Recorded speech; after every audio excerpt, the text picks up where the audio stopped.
1 Coríntios, capítulo 6, 2. Tá difícil, gente, hoje? 5 dias de acampamento? Com adolescente e jovem? Maravilha, volta sim. 1 Coríntios 2, do versículo 6 ao 16, diz assim a palavra do nosso Deus: entretanto, expomos sabedoria entre os experimentados, não porém a sabedoria deste século, nem a dos poderosos desta época, que se reduz a nada, mas falamos a sabedoria de Deus em mistério, outrora oculta, a qual Deus preordenou desde a eternidade para a nossa glória. Sabedoria essa que nenhum dos poderosos desse século conheceu, porque se a tivessem conhecido, jamais teriam crucificado o Senhor da glória. Mas como está escrito, nem olhos viram, nem ouvidos ouviram, nem jamais penetrou em coração humano o que Deus tem preparado para aqueles que o amam. Mas Deus nolo revelou pelo Espírito, porque o Espírito a todas as coisas perscruta, até mesmo as profundezas de Deus. Porque qual dos homens sabe as coisas do homem, senão o seu próprio espírito que nele está? Assim também, as coisas de Deus ninguém as conhece, senão o Espírito de Deus. Ora, nós não temos recebido o Espírito do mundo, e sim o Espírito que vem de Deus, para que conheçamos o que por Deus nos foi dado gratuitamente. Disto também falamos, não em palavras ensinadas pela sabedoria humana, mas ensinadas pelo Espírito, conferindo coisas espirituais com espirituais. Ora, o homem natural não aceita as coisas do Espírito de Deus, porque eles são loucura, e não pode entendê-las, porque elas se discernem espiritualmente. Porém, o homem espiritual julga todas as coisas, mas ele mesmo não é julgado por ninguém. Pois quem conheceu a mente do Senhor, que o possa instruir? Nós, porém, temos a mente de Cristo. Oremos. Querido Deus, fale ao nosso coração. Fizemos o movimento das nossas casas para a tua casa. Adoramos o teu nome aqui já, celebramos a ceia, confessamos os pecados, mas agora queremos ouvir a tua voz. Usa-me, Senhor, para transmitir o teu recado, que a tua palavra seja enaltecida no nosso meio e que saiamos daqui abastecidos espiritualmente, para que possamos viver segundo o teu coração. Oramos em nome de Jesus. Amém. Cidade de Corinto era uma cidade marcada por muitas divindades. Vou citar alguns nomes de uns deuses que eles tinham lá, e cada deus tinha uma função específica, né? Ele estava atrelado a um pedido. Por exemplo, você tem o deus da agricultura, você tem o deus da família, e por exemplo, naquela época, Hera era um deus, Apolo, Poseidon, Atena, Afrodite, Dionísio, Ártemis, Zeus, esses eram os deuses da cidade de Corinto.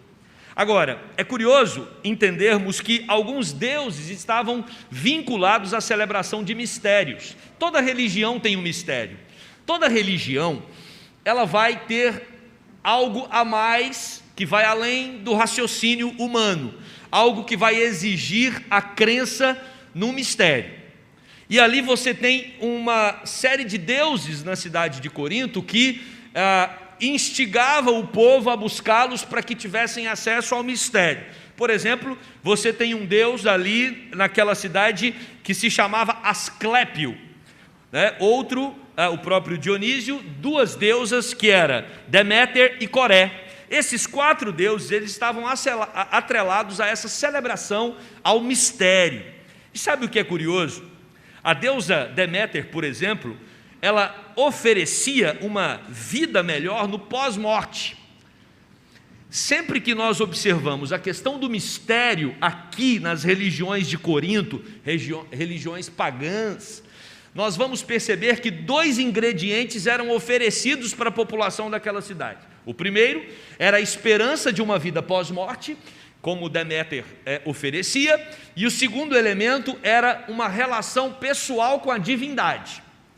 Então a religião pagã da cidade de Corinto, quando se tratava de mistério, o mistério dava acesso a esses 2 elementos: vida eterna e relacionamento pessoal com a divindade. Olha que curioso, de repente Paulo chega nessa cidade, prega o evangelho ali. Agora nós temos uma igreja nessa cidade, essa igreja está crescendo, as pessoas da cidade estão convertendo a Jesus Cristo, e é claro, meus irmãos, que essas pessoas continuam usando os mesmos termos, as mesmas expressões que eram usadas no meio da comunidade.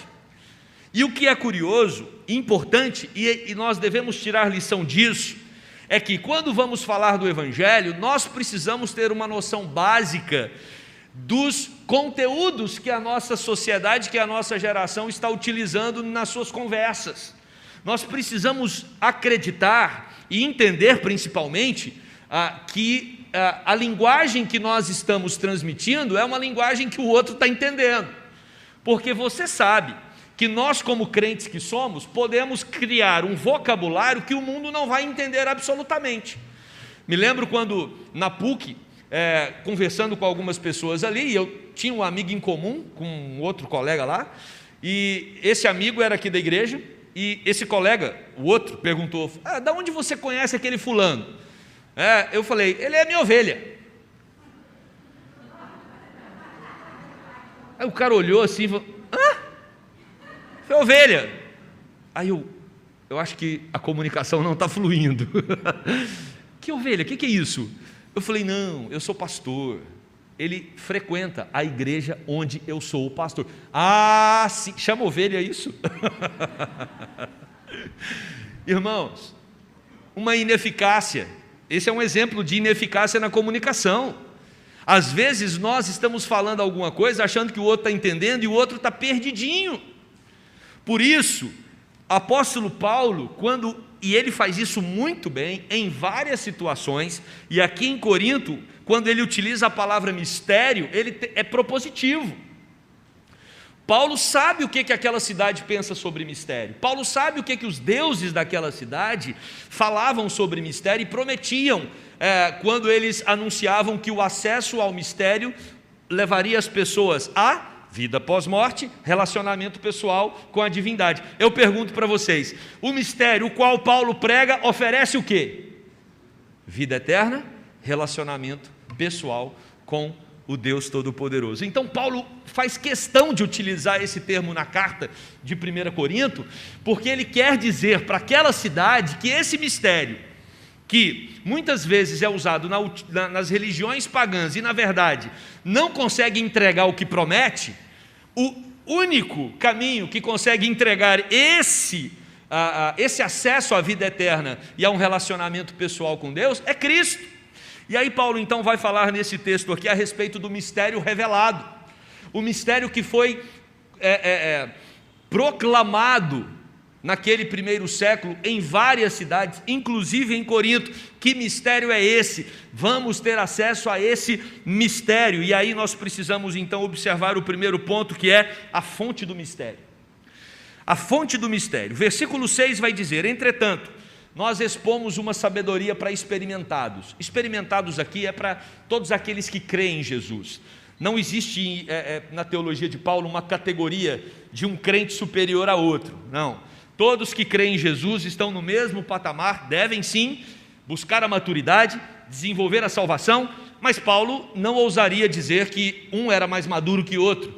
Ele até escreve a respeito do risco da infantilidade espiritual de uma igreja, mas quando ele usa essa expressão aqui, experimentados, ele está falando daqueles que já experimentaram o mistério, Ou seja, quando ele trata desse assunto com a igreja, quando ele trata desse assunto com Corinto, ele diz: olha, nós estamos expondo sabedoria entre os experimentados, não porém a sabedoria desse século, nem dos poderosos dessa época, que se reduzem a nada.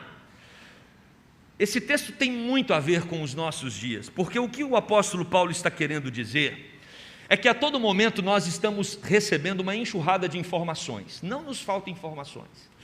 E olha, irmãos, se tem uma coisa que nós vamos ter que repensar nos próximos anos, são os filtros para receber informações apropriadas, adequadas e que não nos deixe tão desnorteado como ultimamente estamos. É tanta coisa, são tantas vertentes a respeito dos assuntos que nos deixa completamente baratinados. Sabe qual é a impressão?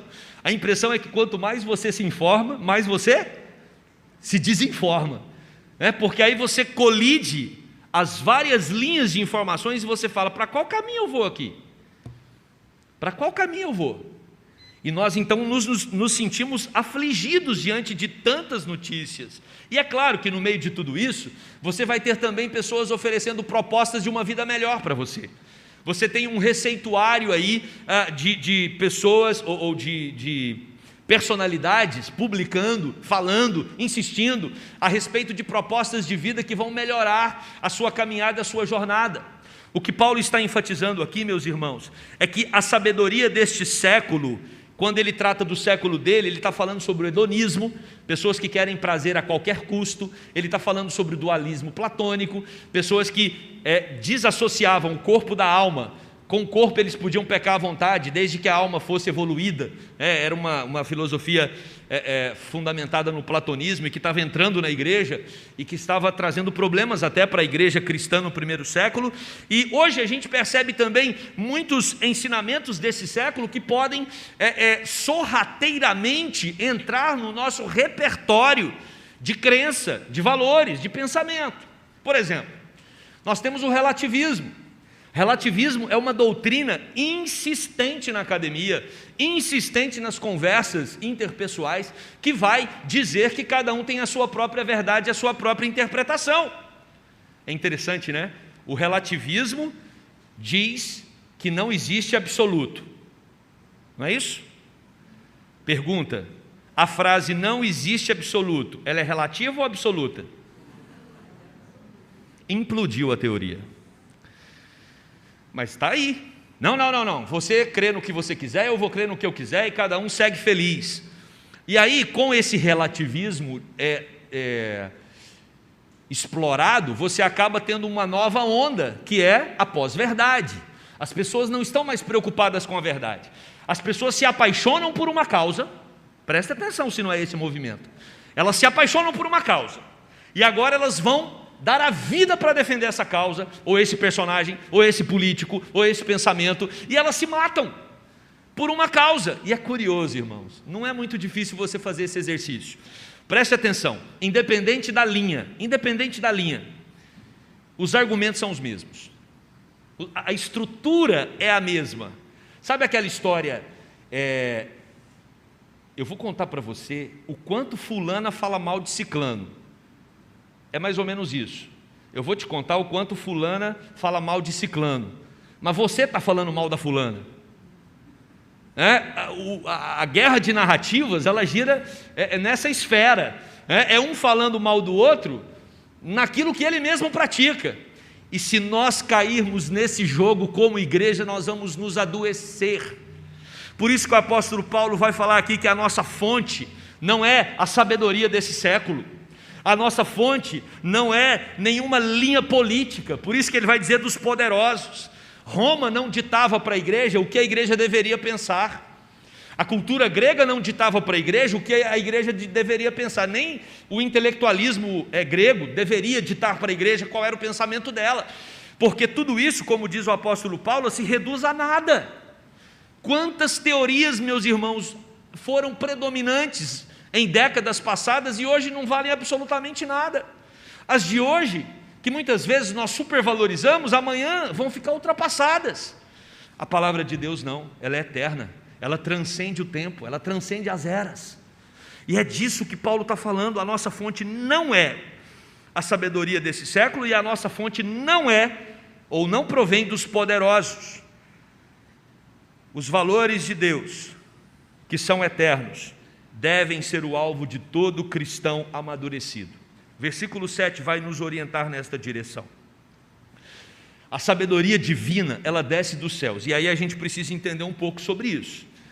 Nós estamos presos ao tempo, já falamos isso aqui. Eu e você temos passado, presente e futuro, não é? Deus não está preso ao tempo, porque foi Ele quem criou o tempo. O nosso Deus, ele está fora do tempo. O tempo dele é o kairos, o nosso é o cronos, cronômetro, cronológico. O tempo de Deus é o kairos. Deus vê tudo num presente constante, Ele vê tudo ao mesmo tempo. Então Deus é o único que é capaz de analisar a história como um todo, independente dos acontecimentos que nós estamos presos ao tempo deles. Os homens, quando eles interpretam todas as situações, eles interpretam de acordo com o contexto em que eles estão inseridos. Deus não, Deus está fora do contexto, Ele enxerga o todo. Por isso a sabedoria dele é uma sabedoria que ultrapassa qualquer proposta que esse mundo pode oferecer. E aí Paulo vai dizer que ele falava a sabedoria de Deus em mistério, porque isso que eu acabei de falar, que a sabedoria de Deus é uma sabedoria eterna, e nós podemos acessá-la através de Cristo, é uma realidade somente para aqueles que creem no mistério, porque quem não crê no mistério que é Cristo, não vai acessar essa sabedoria de Deus. E aí o apóstolo Paulo vai nos ensinar aqui, que essa sabedoria outrora oculta, a qual Deus preordenou desde a eternidade, por isso que ela é fora do tempo, para a nossa glória, ou seja, Deus já na eternidade planejou derramar sobre nós dessa sabedoria que vem dele, sabedoria essa que nenhum dos poderosos desse século conheceu, porque se eles tivessem conhecido essa sabedoria, eles não teriam crucificado Jesus Cristo, o nosso Senhor e o nosso Salvador. Por isso, Paulo faz uso do texto de Isaías no versículo 9, quando ele diz: mas está escrito, nem olhos viram, nem ouvidos ouviram, nem jamais penetrou no coração humano o que Deus tem preparado para aqueles que o amam. Meus queridos, o nosso Deus revelou a nós um mistério, Ele é a fonte desse mistério, mistério esse que nos dá acesso a uma sabedoria divina, para que possamos tomar as decisões no nosso dia a dia. Essa sabedoria divina precisa definir as minhas decisões de amanhã, segunda-feira, no meu trabalho, na minha família, nos meus relacionamentos. Eu não tenho que buscar sabedoria humana, eu preciso me apropriar da sabedoria de Deus, usufruir dessa sabedoria. O texto que o texto que Paulo usa aqui de Isaías, está lá em Isaías 64, verso 4, quando o profeta diz: porque desde a antiguidade não se ouviu, nem com o ouvido se percebeu, nem com os olhos se viu, Deus além de ti, que trabalha para aqueles que nele esperam. Interessante que olhos, ouvidos e coração tratam do caminho para a absorção de conteúdo. Nós absorvemos os conteúdos através dos olhos, dos ouvidos, e colocamos tudo isso na nossa alma, no nosso coração. E quando Paulo faz uso desse texto, o que Paulo está dizendo é: quais são os conteúdos que nós estamos absorvendo com os olhos, com os ouvidos e guardando no coração para as tomadas de decisão na nossa vida. Nós precisamos buscar os conteúdos de Deus, Ele é a nossa fonte, Ele é a fonte de toda sabedoria. Somente através da misteriosa obra de Cristo teremos acesso a essa sabedoria divina. Mas quem pode revelar essa sabedoria aos nossos corações? Se ela é um mistério, como eu vou descobrir esse mistério? O apóstolo Paulo responde no versículo 10 a respeito do desvendador do mistério. Então o primeiro ponto do sermão é: a fonte do mistério é Deus, Ele é a fonte de toda sabedoria. O segundo ponto do nosso sermão é: quem desvenda para nós esse mistério é o Espírito Santo. Através dele o homem tem acesso à sabedoria de Deus. Por isso que lá em Mateus 11, 25, Jesus vai dizer: por aquele tempo exclamou Jesus: graças te dou, ó Pai, Senhor do céu e da terra, porque ocultaste essas coisas aos sábios e instruídos e as revelaste aos pequeninos. Você não consegue acessar a sabedoria divina através do próprio intelecto. É mistério. Você pode se esforçar o tanto que quiser. Se o Espírito Santo não abrir os seus olhos espirituais, você não vai conseguir contemplar, enxergar essa sabedoria que vem de Deus. Não existe, diz o texto, mistério para o Espírito Santo de Deus. O versículo 10 vai nos informar que o Espírito de Deus, ele sonda as profundezas do próprio Deus. Nós temos aqui, de uma maneira maravilhosa, a Trindade trabalhando para que a sabedoria de Deus seja acessada pelos crentes.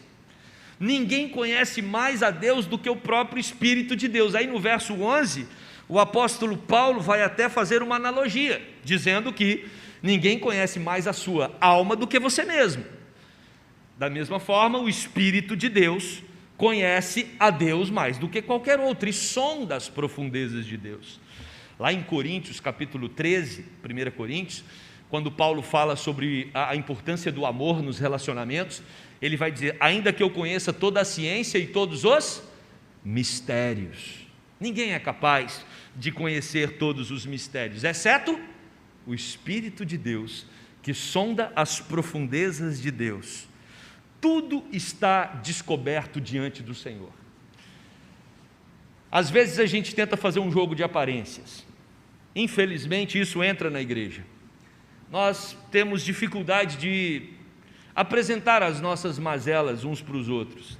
Sempre escondemos os nossos pontos fracos e tentamos expor os nossos pontos fortes. Esse é um exercício natural do coração. Não deveria ser assim na igreja de Cristo. A igreja de Cristo nós deveríamos ser quem realmente somos. Um lugar onde os relacionamentos deveriam ser desarmados, porque a primeira coisa que a gente confessa antes de entrar na igreja é que somos pecadores. Então não faz sentido o jogo de aparências, não faz sentido. E eu quero dizer para você que esse jogo não funciona com o Espírito Santo. A gente não consegue enganá-lo, porque tudo está descoberto diante de Deus. Olha o que fala Hebreus capítulo 4, verso 13: e não há criatura que não seja manifesta na sua presença, pelo contrário, todas as coisas estão descobertas e patentes aos olhos daquele a quem temos de prestar contas. O Espírito de Deus, que sonda as profundezas do próprio Deus, também sonda as nossas próprias profundezas. Sabe por quê? Porque o Espírito de Deus habita em nós. Nós somos a residência dele, nós somos o CEP de Deus na terra. Se as pessoas querem ver Deus, nós temos que dizer para elas: olhem para a nossa vida, porque Ele habita em mim. Que desafio, irmãos! Fomos chamados para isso.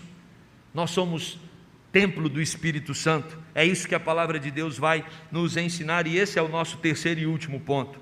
Nós somos os receptores do mistério divino, né? O mistério revelado, a fonte desse mistério é o próprio Deus. O mistério revelado, quem é o desvendador dele? É o Espírito Santo. Os receptores desse mistério somos nós, a igreja de Cristo. Verso 12, ora, nós não temos recebido o Espírito do mundo, e sim o Espírito que vem de Deus, para que conheçamos o que por Deus nos foi dado gratuitamente.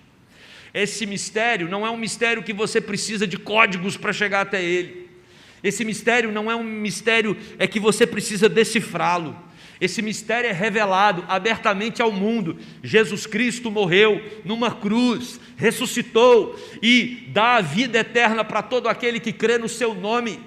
Você não vai acessar esse mistério por meio de deuses desse século e do nosso tempo. Esse mistério é revelado por meio do Cristo crucificado e ressurreto. E é isso que o texto vem nos dizer. A fonte do Espírito do mundo está bloqueada para nós.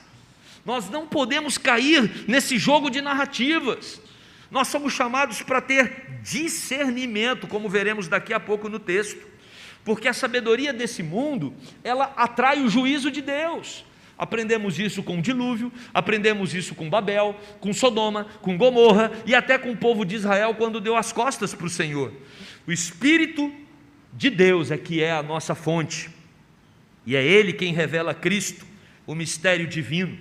João capítulo 16, verso 13, diz, o próprio Cristo: quando vier, porém, o Espírito da verdade, Ele vos guiará a toda a verdade, porque não falará por si mesmo, mas dirá tudo o que tiver ouvido e vos anunciará as coisas que hão de vir. Numa realidade marcada por tantas narrativas, por tantas contradições, todos os lados dizem ser o lado que detém a verdade. Alguns usam até versículo para isso. a verdade é Cristo, e só Cristo. O Espírito Santo nos guia a toda a verdade, a toda verdade. Por isso, nós precisamos mergulhar na intimidade com Deus, por meio da sua palavra, por meio da oração, para que Ele nos direcione rumo à verdade. Essa mensagem, sabedoria e mistério revelado pelo Espírito é o próprio Cristo, que nos foi dado gratuitamente. Temos acesso a essa maravilhosa graça. Se Cristo é a mensagem do Espírito e o Espírito habita em nós, então nós somos os mensageiros. Olha só, Cristo é a mensagem do Espírito, o Espírito habita em nós. Nós então devemos proclamar essa mensagem, esse mistério. Por isso que o verso 13, Paulo diz: disto temos falado, não em palavras ensinadas pela sabedoria humana, mas ensinadas pelo Espírito, conferindo coisas espirituais com espirituais. Esse texto é fantástico. Paulo está tendo um problema, porque havia dentro da igreja de Corinto homens, líderes, falsos pastores, com uma oratória impecável. E Paulo está dizendo: olha, esses homens que estão proclamando sabedoria humana com oratória impecável, eles não falam com a sabedoria de Deus, porque a sabedoria de Deus, ela é conferida espiritualmente. Não é difícil de entender isso. Nós temos a Bíblia, nossa regra de fé e prática. Eu estou pregando, vocês estão atentos ouvindo a mensagem. A mensagem, para fazer sentido para vocês, ela precisa coincidir com o texto bíblico, porque o Espírito que habita em mim é o Espírito que habita em vocês, e o Espírito testifica que essa mensagem procede das Escrituras. Porque se alguém que conhece as Escrituras e tem o mesmo Espírito percebe que a mensagem está tendo origem na sabedoria humana, este ponto precisa ser tratado, porque não se prega na igreja sabedoria humana. Devemos pregar a sabedoria divina que flui da palavra de Deus. É isso que Paulo quer dizer, conferindo coisas espirituais com espirituais. O padrão que nós temos para julgar isso é a palavra do Senhor. É óbvio que o homem natural, ele está bloqueado para ter acesso a esse mistério. Por isso que Paulo diz no verso 14, o homem natural não aceita as coisas do Espírito, porque lhes são loucura, e não pode entendê-las porque elas se discernem espiritualmente. Esse é outro versículo que tem muito a ver com o nosso tempo. O Brasil não tem que ser cristianizado. O Brasil não tem que absorver goela abaixo os padrões morais e éticos da igreja. Não sei de onde muitos tiraram isso. Os padrões morais e éticos da igreja é para a igreja. Tem gente querendo fazer com que incrédulo viva como crente sem ser crente. Não vai. Ele acha o que a gente acredita uma loucura. E quem está dizendo isso não sou eu, é a Bíblia aqui, agora, nesse texto de Paulo. Eles olham para nós e falam, são loucos, acreditam em pecado, acreditam em perdão, acreditam na morte de um homem há 2000 anos atrás e a ressurreição desse homem. Eles se chamam de irmãos. Eles acreditam no modelo bíblico de família e só no modelo bíblico. Eles são loucos, ultrapassados, retrógrados. Não tem problema as pessoas pensarem isso de nós.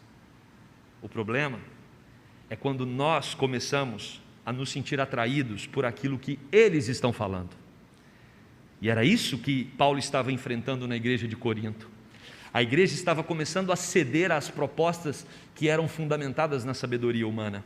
E Paulo vai dizer, olha, a nossa sabedoria, ela vem do alto, ela vem de Deus, ela é um mistério. A pessoa que não tem o Espírito, ela não consegue entender isso que nós pregamos, anunciamos e vivemos.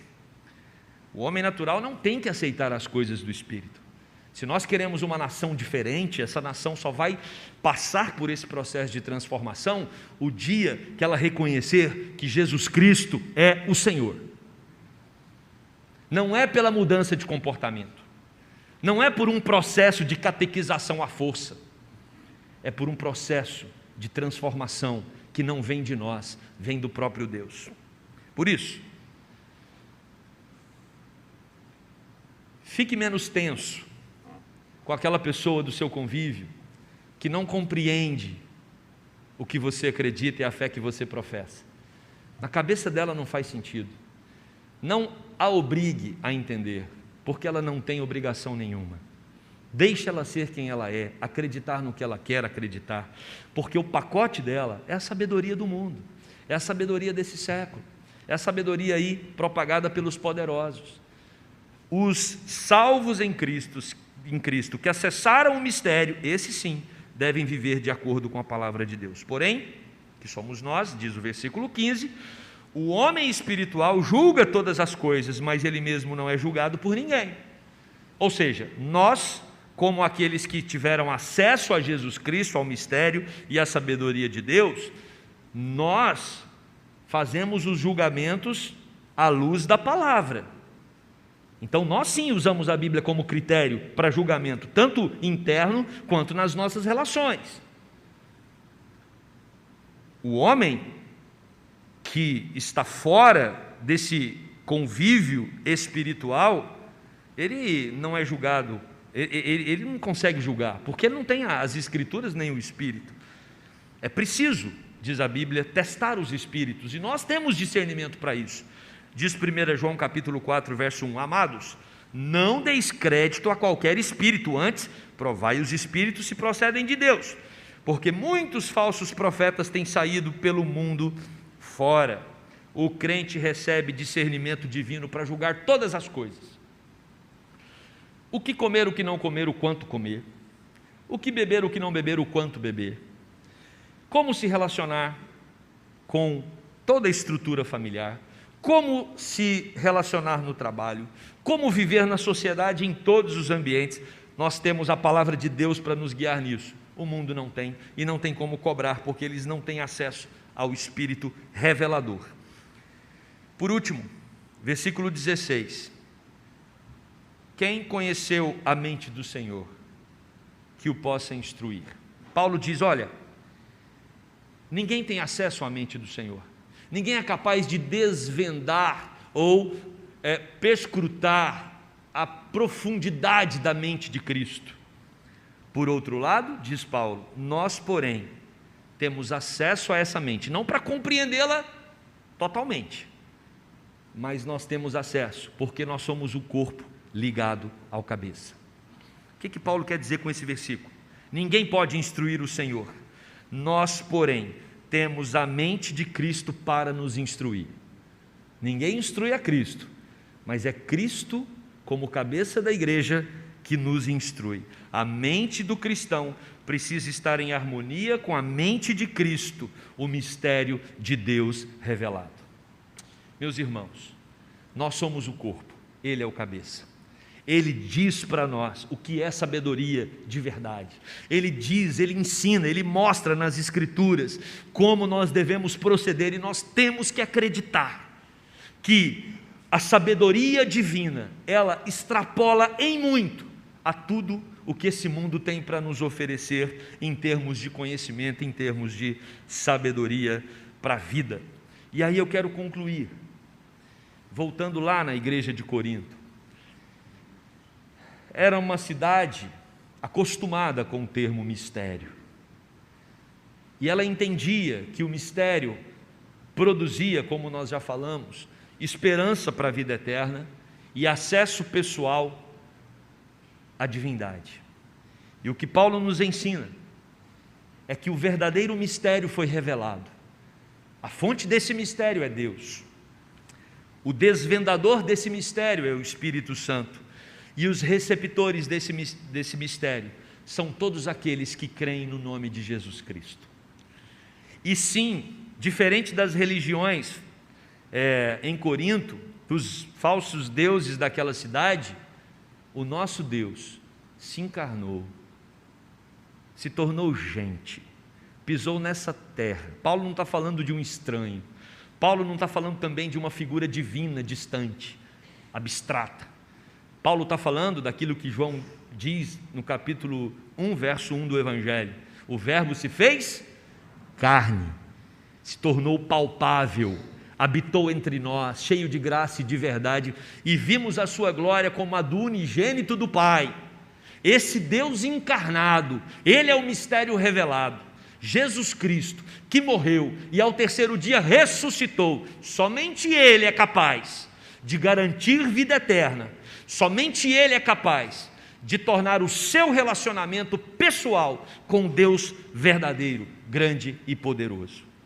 O meu convite para você nesta manhã é: se você ainda não conhece esse Jesus, talvez hoje seja o dia para que esse mistério divino seja revelado ao seu coração, e você então descubra que, em vez de ficar se servindo como marionete na mão de poderosos e de pensadores desse século, tem alguém que tem uma sabedoria do alto para revelar a você.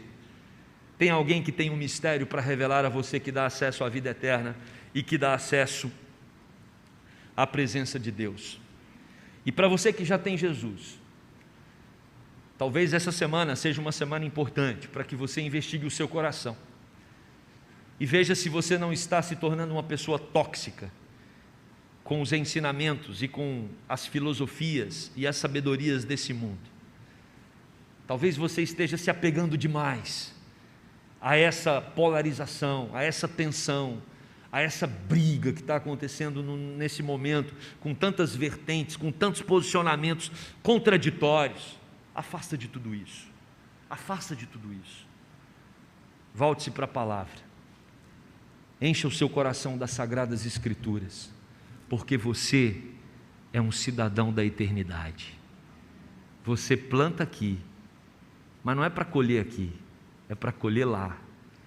Estamos passando e chegaremos um dia na vida verdadeira e eterna que Cristo tem reservado para nós.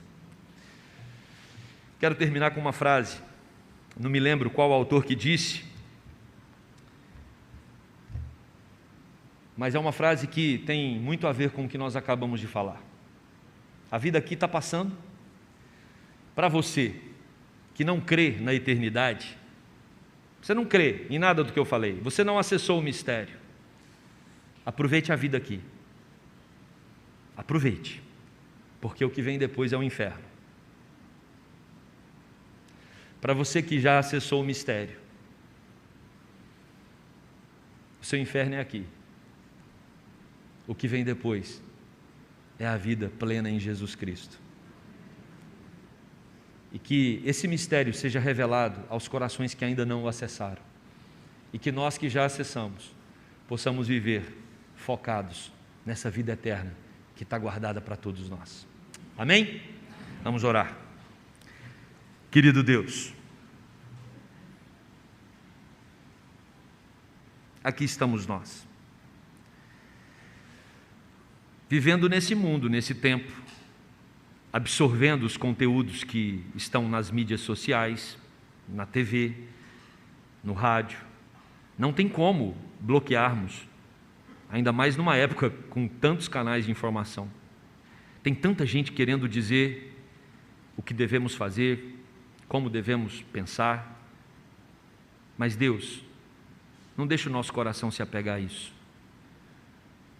Dá-nos cada vez mais da sabedoria do alto. O mistério foi revelado, nosso coração foi encharcado do Teu Espírito, Teu Espírito habita em nós.